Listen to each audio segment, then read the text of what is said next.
14 अगस्त के दिन रिक्शे में सवार लड़की के साथ नाजेबा हरकत करने वाले आवारा नौजवानों के गैंग को पुलिस ने बिल आखिर पकड़ ही लिया। पुलिस ने इन गुमनाम लोगों को कैसे पकड़ा, इस वीडियो में ये सब हम आपको बताएंगे। उर्दू पॉइंट की वीडियोस देखने के लिए हमारा चैनल सब्सक्राइब कीजिए और बेल के आइकन पर क्लिक कीजिए ताकि आप हमारी तमाम आने वाली वीडियो से बाखबर रह सकें। अस्सलामुअलैकुम, उर्दू पॉइंट से मैं हूं आपकी मेज़बान तहमीना शेख। नाजरीन, 14 अगस्त वाले दिन मीनार पाकिस्तान के करीब आज़ादी पुल पर ख़वातीन जो कि रिक्शे में बैठी हुई थी, उनके हवाले से एक वीडियो वायरल हुई जिसमें कुछ औबाश नौजवानों ने खातून के साथ नाजेबा हरकत की। वो वीडियो बहुत वायरल हुई। उस केस के हवाले से अब तक कितने मुल्ज़िमान को पकड़ा गया है, क्या डिटेल्स हैं, पुलिस ने क्या किया है, वो सब आपको दिखाते हैं। एसएसपी इन्वेस्टिगेशन कैप्टन मंसूर साहब हमारे साथ इस टाइम मौजूद हैं। इस केस की तमाम जो डिटेल्स हैं वो हम मंसूर साहब से लेते हैं। अस्सलाम वालेकुम। सबसे पहले तो thank you so much Mansoor sahab, आपने टाइम दिया है। चिंची रिक्शे का वाकया और इससे पहले टिकटॉकर आयशा का वाकया बहुत ज़्यादा हाईलाइट होता है, जिस पर पुलिस ने बहुत सारा काम किया और फर्दर जो प्रोसीजर्स हैं आप लोगों के वो चल रहे हैं। मुझे ज़रा थोड़ा सा डिटेल से बता दीजिए कि चिंची रिक्शे वाले जो मुल्ज़िमान हैं उनको आप लोगों ने अब तक गिरफ्तार किया है, क्या अपडेट्स हैं? जी, उसमें यह है कि हमने उस वाक़े में जो लोग इन्वॉल्व थे उनको ट्रेस करने के लिए तमाम वसाइल अपने बुरुए कार लाए हैं। मैं सिर्फ अगर चंद एक बताऊं जी, फॉर एग्ज़ाम्पल जो फेस आइडेंटिफिकेशन है थ्रू नादरा जी, वो भी उसकी एफर्ट की गई है। जियो फेंसिंग की गई है जिसमें वहाँ पे मौजूद हज़ारों बल्कि लाखों में जो फ़ोन नंबर्स हैं उनका एनालिसिस किया गया है। ठीक है। स्केच बनाया गया है, इसको पब्लिसाइज़ किया गया है। सारे एफर्ट्स के बाद अब तक हमने 4 उसमें से जो मुल्ज़िमान हैं उनको गिरफ़्तार कर लिया हुआ है। ठीक है। और उनकी जो है वो आइडेंटिफिकेशन परेड जो है वो अनकरीब जो है वो करवाई जाएगी। ठीक है।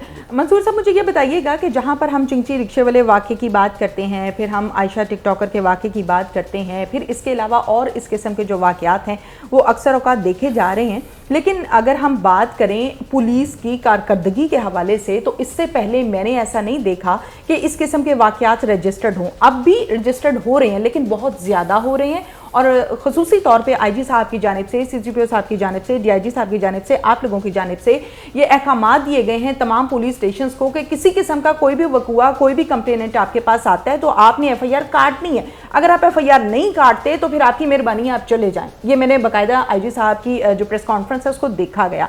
आप समझते हैं कि इस किस्म के वाकयात, इसमें खातून जो है वो मुद्दई नहीं बनी? जो उनके साथ हुआ वो मैंने, आपने, पूरे पाकिस्तान ने बल्कि पूरी दुनिया ने देखा, नाजेबा हरकत हुई। तो जब खुद मुद्दई या कंप्लेनेंट स्टेप नहीं लेता तो उससे कितने असरात मुरत्तब होते हैं? जी देखें, पहली बात तो आपकी बिल्कुल जो आपने बात की है कि free registration of all crimes, तो एज अ पॉलिसी जैसे ही हमारे पास इस किस्म की कोई भी कंप्लेंट आती है, ठीक है, हम उसमें एफआईआर दर्ज करते हैं। साथ साथ ये बात भी बड़ी इम्पॉर्टेंट है कि इस किस्म के केसेस में बहुत सी दफ़ा कल्चरल रीजंस की वजह से ख़वातीन अपनी आइडेंटिटी जो है वो डिस्क्लोज नहीं करना चाहती। ठीक है। और कानून भी मौजूद है जी, जो कि विटनेस प्रोटेक्शन का, जिसके तहत हम उनकी जो आइडेंटिटी है उनकी ख्वाहिश के मुताबिक उसको रिवील नहीं करते हैं। ठीक है। जहाँ तक इस बात का केस पे फ़र्क पड़ने की बात है, तो अगर आप देखें कि यही प्रोविजंस हमने विटनेस प्रोटेक्शन की अट्रैक्ट की थी जो मोटरवे रेप केस था, इसके बावजूद भी अदालत से उनको सजाए जो है वो दिलवाई गई है। ठीक है। तो हमारी कोशिश होती है कि केस में जितनी भी एविडेंस होती है उसको इतना अच्छे तरीके से इकट्ठा किया जाए कानून के मुताबिक, उसको इतना इस तरह से केस को डेवलप किया जाए कि उसको अदालत से भी सजा दिलवाई जा सके। ठीक है। मंसूर साहब, हम अगर बात करें माँ बेटी के साथ रेप वाले केस में तो उसमें खसूसी तौर पर जो माँ थी और जो बेटी थी उसको मीडिया से दूर रखा गया, बहुत अच्छी बात है। इसी तरह से हम अगर बात करें चिंची रिक्शे वाले केस की, तो इसमें भी ख़वातीन जो हैं वो खुद से इसकी मुद्दई नहीं बनी, वो नहीं बनना चाहती थी, ये अलग डिबेट है। लेकिन आप क्या समझते हैं कि अगर वो ख़वातीन खुद से स्टेप नहीं लेना चाहती या अपना सीरियस बिहेवियर आप लोगों के साथ, स्टेट के साथ नहीं कोऑपरेटिव बिहेवियर, तो पुलिस इस बात की पाबंद है कि इस केस को लेकर आगे चलेगी? जी देखें, एक तो मैंने देखा है कि जो विक्टिम्स हैं जी वो कोऑपरेट करते हैं। जी बिल्कुल, वो कोऑपरेट करते हैं। किसी का FIR दर्ज करवाने का मकसद ही ये होता है कि मुझे इंसाफ मिले। ठीक है, कि मेरे साथ जो जुल्म ज्यादती हुई है उस पर मुझे इंसाफ मिले। तो जहाँ तक ये बात है, अभी तक मैंने देखा है कि विक्टिम्स की जो हमें कोऑपरेशन रिक्वायर्ड होती है वो हमें मिलती है। फिर इस केस में क्यों नहीं हुआ? देखिए, मैं चूँकि अभी केस अंडर इन्वेस्टिगेशन है, तो मैं इसकी ज़्यादा डिटेल्स आपको शेयर नहीं कर सकता। ठीक है, लेकिन ये है कि इसमें जो कुछ भी एक अच्छे केस को डेवलप करने के लिए रिक्वायर्ड है, we are already working on that. ठीक है, 4 लोग आप लोगों ने गिरफ्तार कर लिए, फर्दर आप लोगों का प्रोसीजर जारी है। मरकजी मुलजिम आप समझते हैं कब तक गिरफ्तार हो जाएगा या हो गया है?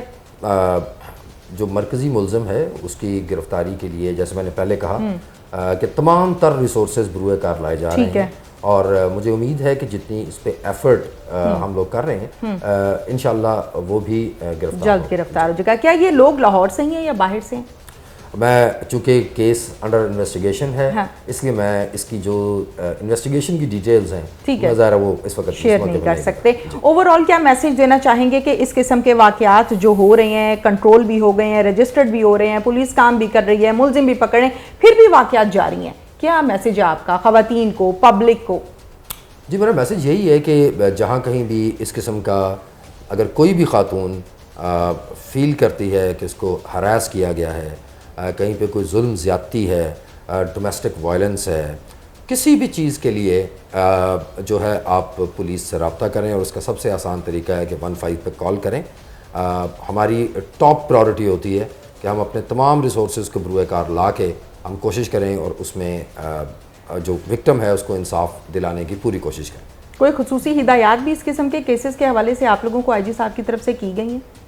जी बिल्कुल, मैंने जैसे कहा कि ये हमारी एक तरह से टॉप प्रायोरिटी है, और IG साहब से लेके CCPO साहब, DIG ऑपरेशंस, इन्वेस्टिगेशंस, जो हम SSP हैं, we are very well sensitized about this whole thing.